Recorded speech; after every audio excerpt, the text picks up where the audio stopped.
Muy buen día, yo soy Mario Martínez Vitela y esto es el curso de Equilibrio y Cinética para la Facultad de Química de la UNAM. En esta sesión vamos a ver un ejemplo donde la entalpía de una sustancia es función de la temperatura y vamos a em, tener una gráfica para visualizar este cambio con respecto a la temperatura de la entalpía. También vamos a plantear cómo es el cambio del potencial químico con respecto a la temperatura y en un diagrama veremos cómo es la coexistencia entre las fases líquido-gas o líquido-sólido, etc.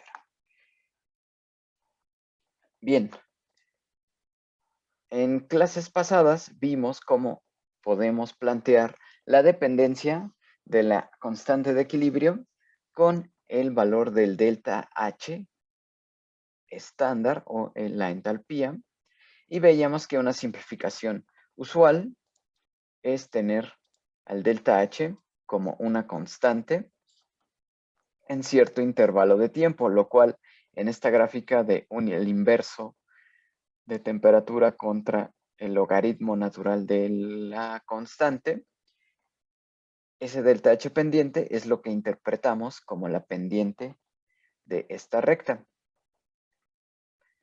y la cual nos permite encontrar valores de la constante de equilibrio a otra temperatura dentro de este intervalo.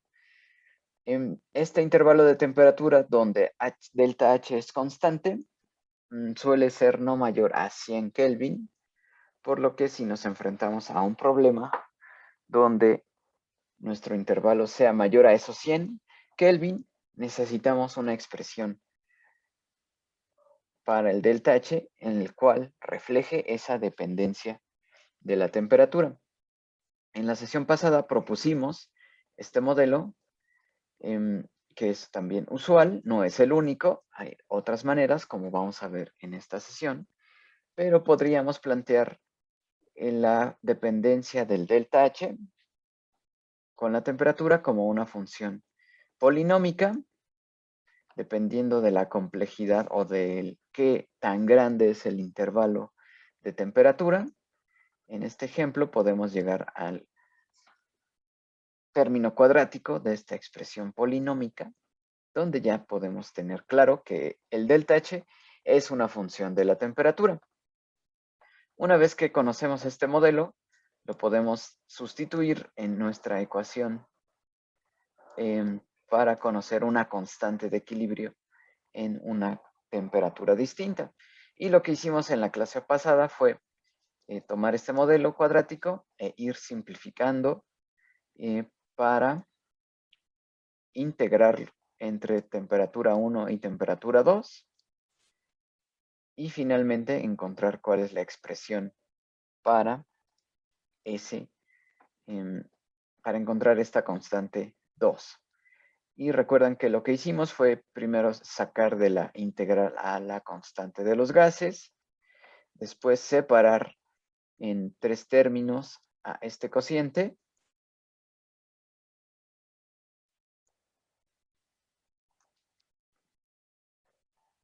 después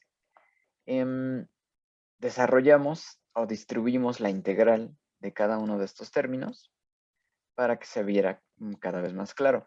En cada término pudimos sacar los parámetros asociados a este modelo y quedar solamente con la temperatura en la integral y su diferencial. Así tenemos 3 integrales que son más o menos sencillas de resolver. La primera es menos 1 en t, 1 en t cuadrada, diferencial de t, la integral resuelta es menos 1 en t con sus dos límites. Después, diferencial de t en t, la resolución es el logaritmo natural de la temperatura con sus dos límites. Y por último, la integral de la diferencial de t es directamente la temperatura. Ahí sí que solo restaba sustituir ambos límites ya con nuestro modelo que refleja la dependencia con la temperatura. Pudimos resolver la integral. Nos queda de este modo. Y en la siguiente expresión, directamente ya despejamos la constante 2 y sustituimos los límites de la temperatura. ¿Ok? Así, si necesitamos conocer la constante de equilibrio en un intervalo de temperatura que usualmente es mayor a 100 grados Kelvin, bueno, 100 Kelvin,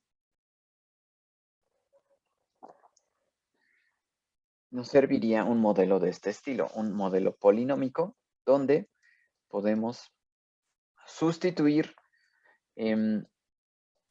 los parámetros propios de esa sustancia para ese modelo, los cuales, comentamos, se pueden encontrar en tablas, en handbooks. En un momento vamos a compartir una fuente de información para específicamente estos delta H's, estas funciones del delta H. Bien, hoy les traje un ejemplo muy sencillo para una sustancia que es el agua, la cual vamos a ver cómo se comporta el delta H con respecto a la temperatura y vamos a conocer un modelo para esa sustancia. ¿Ok? Bien. Para el agua, podemos modelar el cambio de la entalpía con respecto a la temperatura. Vean que aquí el intervalo ya es mayor, ya no son 100 Kelvin, ya son 200 Kelvin, donde los primeros datos son aproximadamente los del 0 grados Celsius o 273 Kelvin. Después tenemos 293 Kelvin, 400 Kelvin y 500 Kelvin. Bien, el último punto que podríamos tratar de representar en esta gráfica es el de momentos antes del punto crítico, que para el agua es aproximadamente 618 Kelvin, ¿no? Este modelo, que vean, no es exactamente igual que lo que habíamos visto la sesión pasada. Este es otro modelo, pero bueno, tiene el mismo, la misma idea, ¿no? Representar al delta H como una función de la temperatura. Aquí es una serie de la temperatura, un término lineal, término cuadrático, cúbico a la potencia y después un ajuste con el inverso de la temperatura más un parámetro F y después un parámetro H. Es decir, tenemos 7 parámetros para representar este cambio de entalpía en esta serie de potencias de T. ¿Ok? Bien, ¿dónde podrían consultar valores de estos parámetros para este tipo de deltas H? Por ejemplo, esto está tomado del webbook del Instituto Nacional de Medidas y Patrones, el NIST, del gobierno estadounidense. No sé si ya habían conocido o han consultado esta página. Las voy a poner aquí en el chat.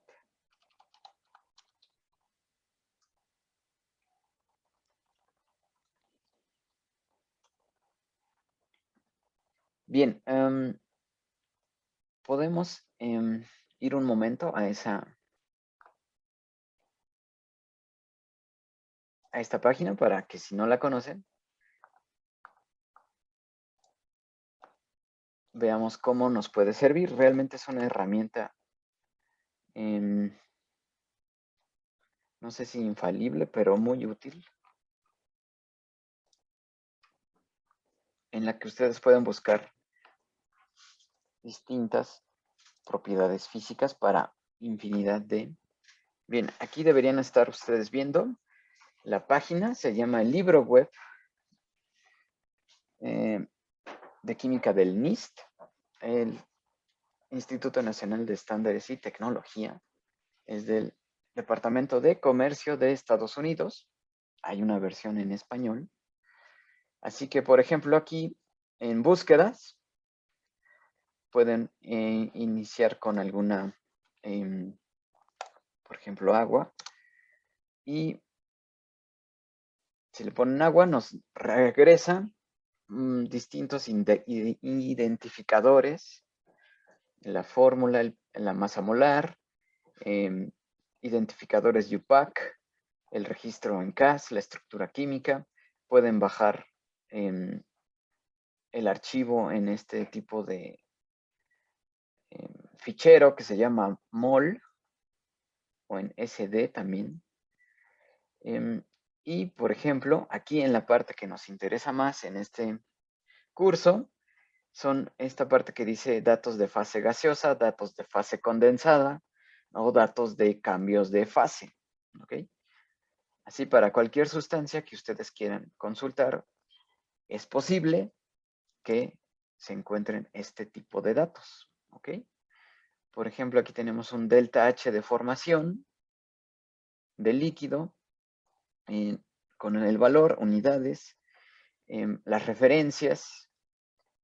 Y, por ejemplo, aquí abajo tenemos el modelo que les mostré en la gráfica, capacidad calorífica para la fase líquida. Aquí también tenemos, si quieren conocer cómo cambia el CP con respecto a la temperatura, aquí hay un modelo con parámetros. También aquí está lo que yo tomé, es el delta H, como esta serie de potencias de la temperatura.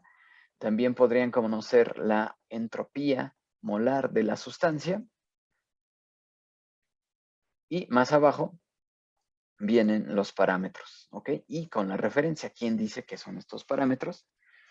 Y el NIST nos reporta quién encontró esos parámetros para visualizar el delta H o el CP, ¿ok? Por ejemplo, pueden ver podemos generar para el CP cómo cambia con la temperatura. Ven que está en un intervalo parecido a lo que nosotros teníamos en nuestra gráfica, pero para que aquí está el CP, cómo cambia la capacidad calorífica con la temperatura, usando estos datos, ¿no? De Chase del 98. Y así ustedes pueden encontrar para el ácido nítrico, para ácido sulfúrico, para el agua oxigenada, para alcoholes pesados como el decanol, el alcohol cetílico. Y dependiendo de la sustancia, habrá más o menos información.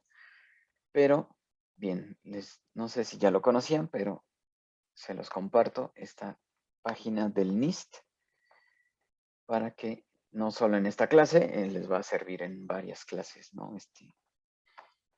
En cualquier semestre esto puede ser una herramienta que les va a servir bastante. ¿Ok? Bien, así que vamos a volver a mi presentación.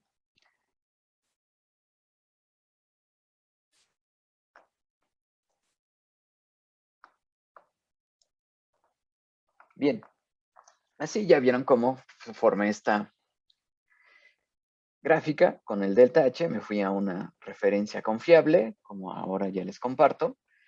Y para cualquier sustancia ustedes pueden encontrar estos parámetros.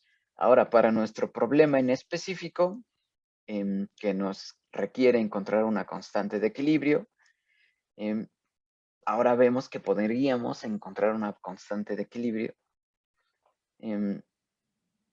dentro de este intervalo, que es el intervalo del agua líquida, ¿no? Entre más o menos 270 Kelvin a más o menos 618 Kelvin. ¿Ok?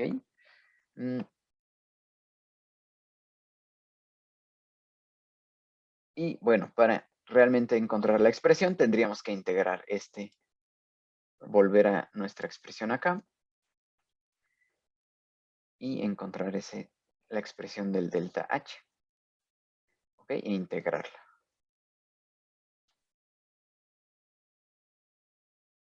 ¿Ok? Vean que no es exactamente lo que nosotros integramos, pero no es tan distinto, ¿no? Es una serie de, tendrían que integrar cada término, no es nada complicado. ¿Ok? Así que de hecho esta ya no se contaría porque son constantes. ¿De acuerdo? Y así se resolvería si tuviéramos este delta H para esa sustancia. Así podríamos obtenerlo. ¿Ok? Es un ejemplo. No sé si tengan dudas hasta aquí. Simplemente hicimos un repaso de cómo integramos el delta H. Y aquí vemos otro modelo, ¿no? Para integrarlo y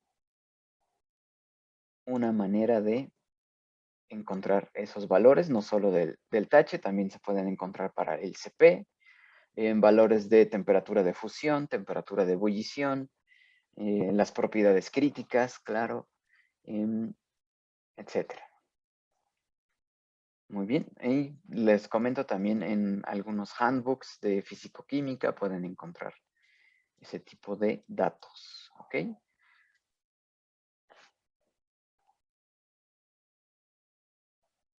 Sí, profe. Muy bien.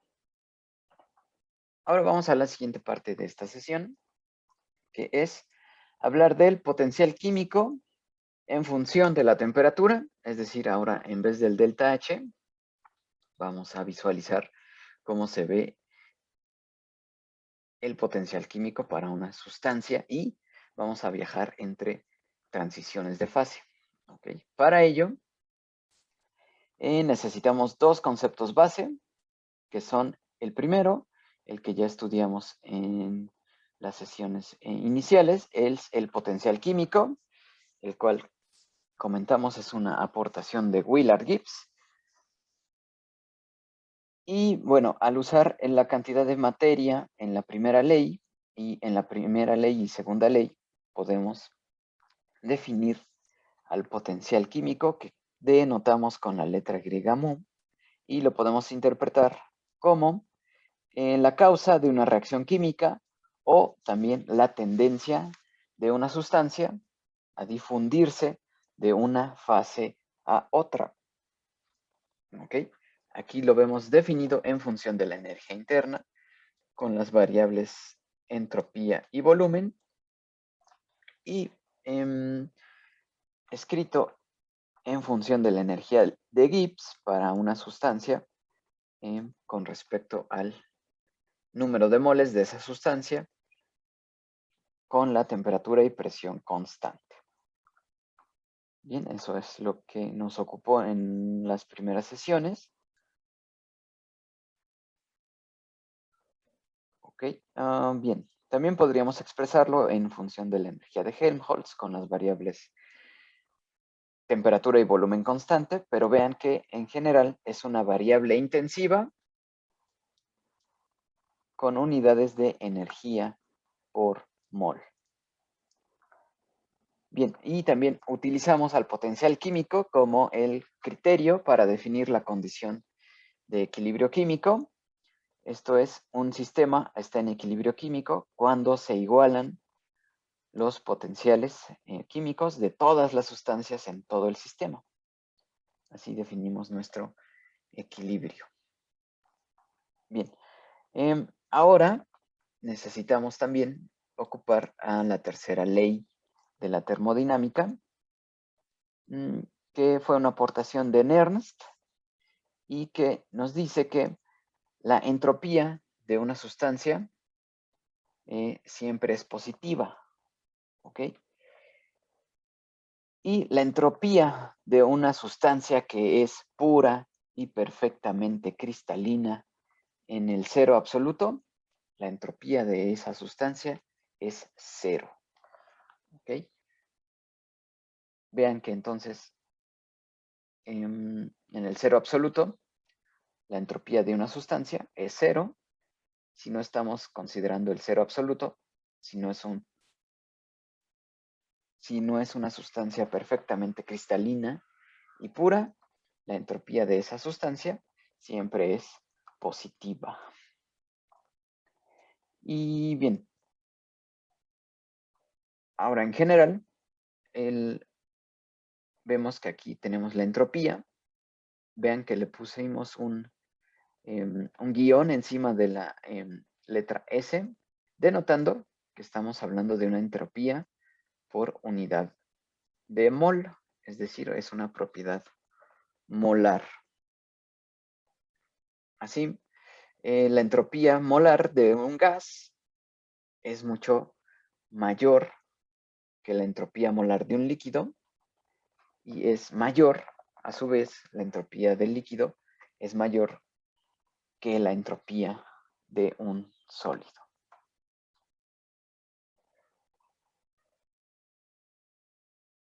Así vamos a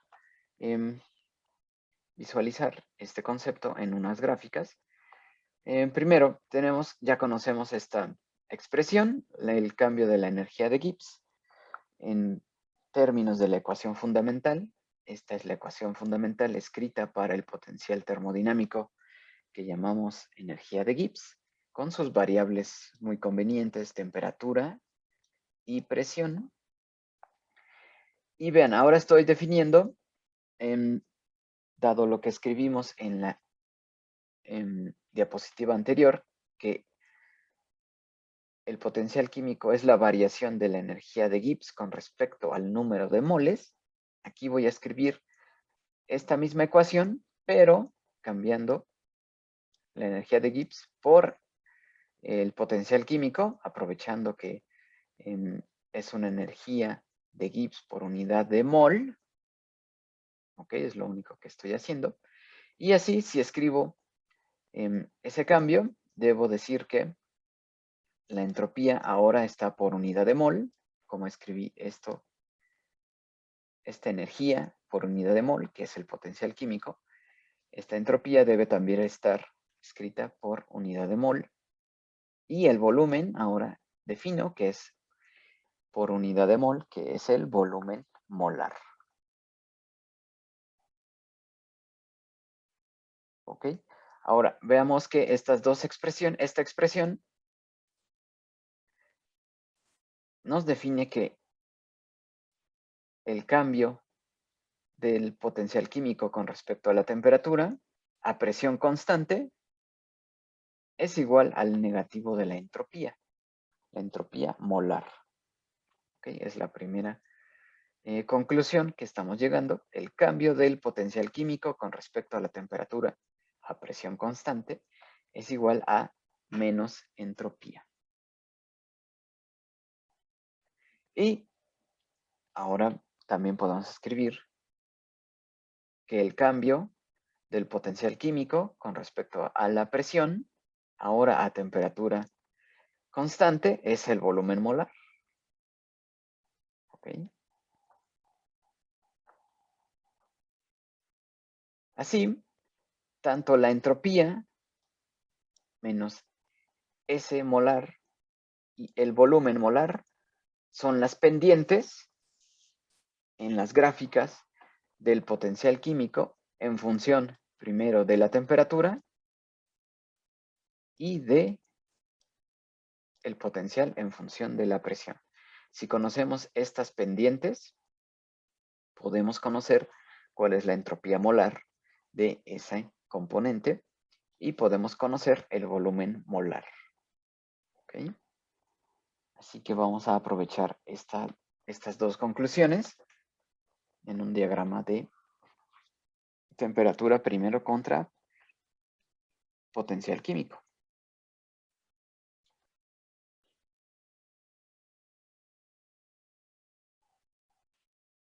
Bien, vamos a eso. Bien, varia información en esta gráfica. En potencial químico en función de la temperatura. Por regla general, la entropía molar de un gas o de la fase gas es mucho mayor que la entropía molar de ese componente en la fase líquida y es mayor a su vez que la entropía molar de ese componente en la fase sólida.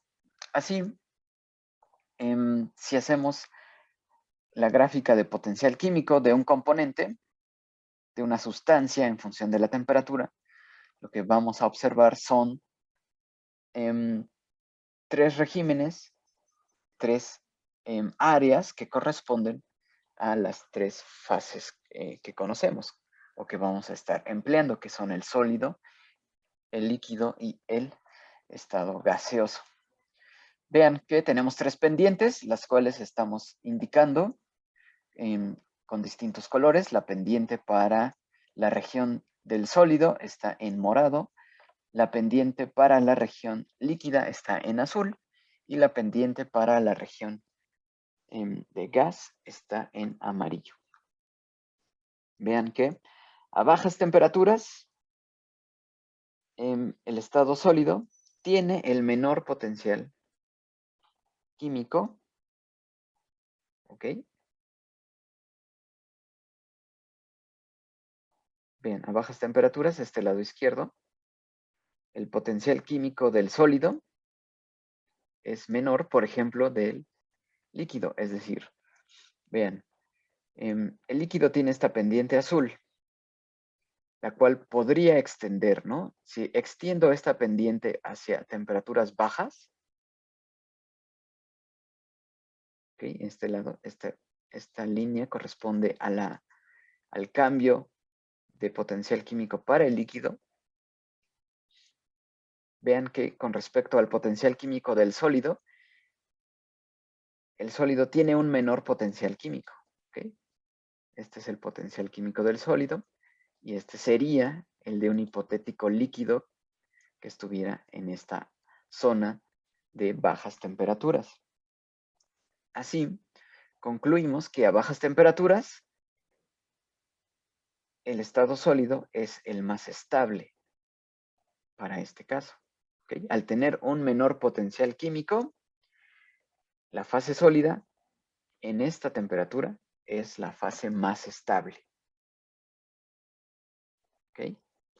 Así, por ejemplo, si quisiéramos ingresar a un líquido a temperaturas bajas, el cambio espontáneo es que acceda a la fase sólida. ¿De acuerdo? Porque el potencial químico es menor para esa fase. ¿Ok? Vean que, por ejemplo, este es el estado sólido, que se parece más a un cristal, ¿no? Entonces, la entropía última, la entropía cero, estaría en temperaturas súper bajas y correspondería a un cristal, ¿no? De una sustancia pura, a una simetría perfecta, donde la temperatura va disminuyendo cada vez más hasta el cero absoluto y ahí tendríamos una entropía de cero para esa sustancia. ¿Ok? Por ahora, en regiones que podemos visualizar mejor, por ejemplo, si esto es agua líquida y queremos ingresar a temperaturas más bajas, el potencial químico del agua líquida es mayor que la del potencial químico del agua en fase sólida. Por lo que el cambio espontáneo es que esa agua líquida a temperaturas bajas espontáneamente cambie a una fase sólida, ¿no? Se solidifique. ¿Ok?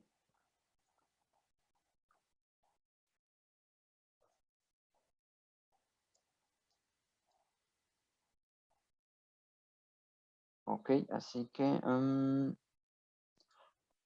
las pendientes que estamos observando del potencial químico con respecto a la temperatura, las intersecciones en estas pendientes nos permiten definir lo que conocemos como las temperaturas de transición de fases. ¿Ok? Aquí en esta parte que tenemos la pendiente del potencial químico del líquido con respecto a la temperatura, se intersecta con la pendiente de la fase sólida en un punto el cual nos define una temperatura de transición que en este caso le vamos a llamar temperatura de fusión. ¿Ok? Cuando se intersectan estas dos líneas, estas dos pendientes, la pendiente del potencial químico del líquido y del potencial químico del sólido, la intersección de esas dos pendientes definen lo que llamamos la temperatura de transición entre el líquido y el sólido, y eso le llamamos la temperatura de fusión. ¿Ok?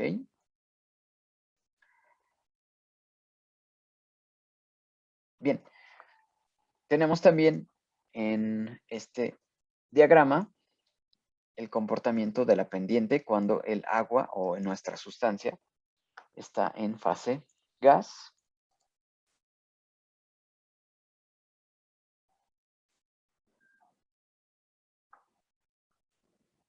Así vean que también podemos definir que a temperaturas altas, si quisiéramos extender la existencia de un líquido, es decir, seguir teniendo esta pendiente a temperaturas muy altas, ¿ok? Y tener un potencial químico a esta temperatura para el líquido, ese caso hipotético, veríamos que, por ejemplo, a esta temperatura que voy a trazar, el potencial químico del líquido es mayor que el de el potencial químico de la fase gaseosa. ¿Ok? Así, a temperaturas altas, bueno, hay un intervalo de temperatura donde el potencial químico de la fase gaseosa es menor que el de la fase líquida. Por lo tanto, a ciertas temperaturas, el cambio espontáneo es que la sustancia ingrese a la fase gaseosa. Allí el potencial químico es menor que el del líquido. ¿Ok? Así que si queremos calentar un líquido y extenderlo a temperaturas altas, el potencial químico va a ser mayor que el del gas. Por lo tanto, la sustancia va a sufrir espontáneamente el cambio a el estado gaseoso.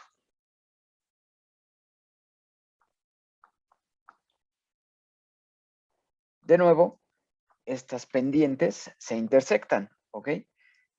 Así como en el sólido y en el líquido había un punto donde los potenciales químicos son iguales, vean, eso es otra consecuencia.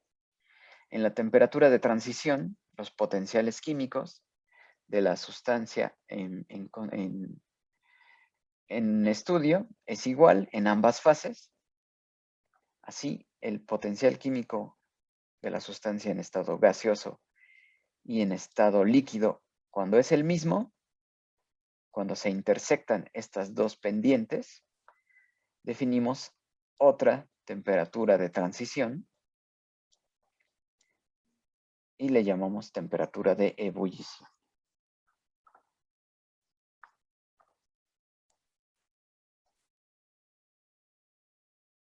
¿Ok?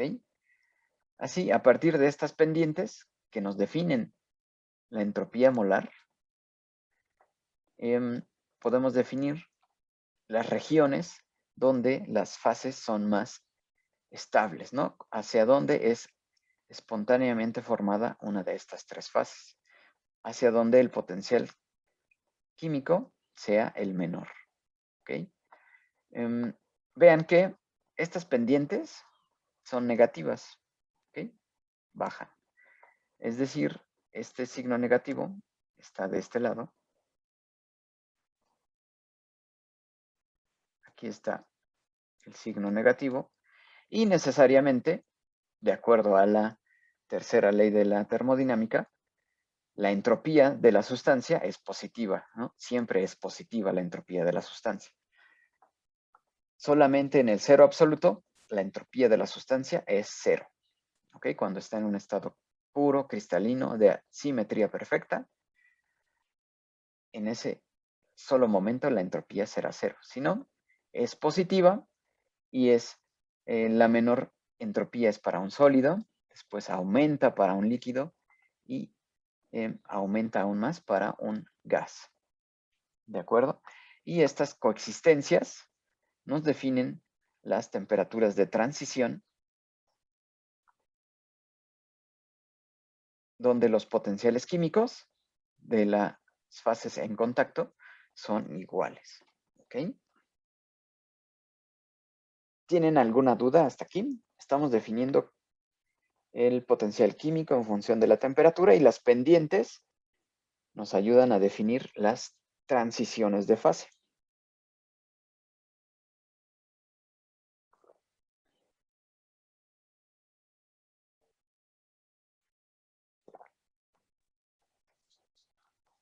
Muy bien.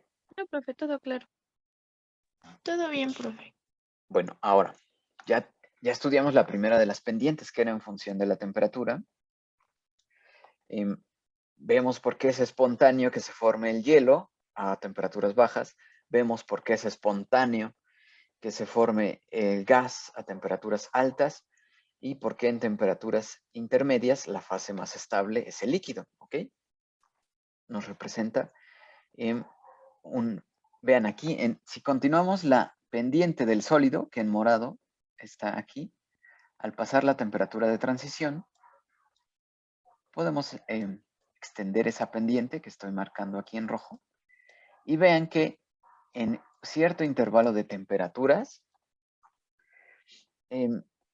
ahora el potencial químico menor es el del líquido, ¿ok? Así que aquí con respecto a un potencial químico de un sólido que sigue esta pendiente, en cierto intervalo de temperaturas, pasando la temperatura de transición, es mayor que el del potencial químico del líquido.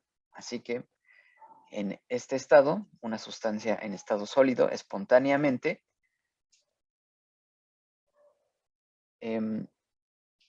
pasa a estado líquido, ¿no? Tiene menor potencial químico en estado líquido, así que esa es la tendencia espontánea. ¿Ok? Vean que aquí si continúo con esta línea, que es la pendiente del estado sólido, e ingreso aún a más altas temperaturas, ahora no solo es la tendencia a ser líquido, sino que el sólido pasaría instantáneamente o espontáneamente a la fase gas. De nuevo, el potencial químico en altas temperaturas es mayor para el sólido y el menor potencial químico es para la fase gaseosa. ¿Ok? Vean que podemos, dependiendo de la sustancia, estas pendientes son distintas. En general, tal vez no sean ni siquiera rectas, pero se observa la tendencia, ¿no? El potencial químico es distinto para las fases posibles e incluso, por ejemplo, aquí tenemos un intervalo de temperaturas. Este es el intervalo de temperaturas para esta sustancia hipotética. En este intervalo, la fase espontánea es el líquido, ¿ok? Y está dentro de estas dos temperaturas. Pero podría, dependiendo de la sustancia, ser un intervalo aún menor, ¿no? O mayor, depende de qué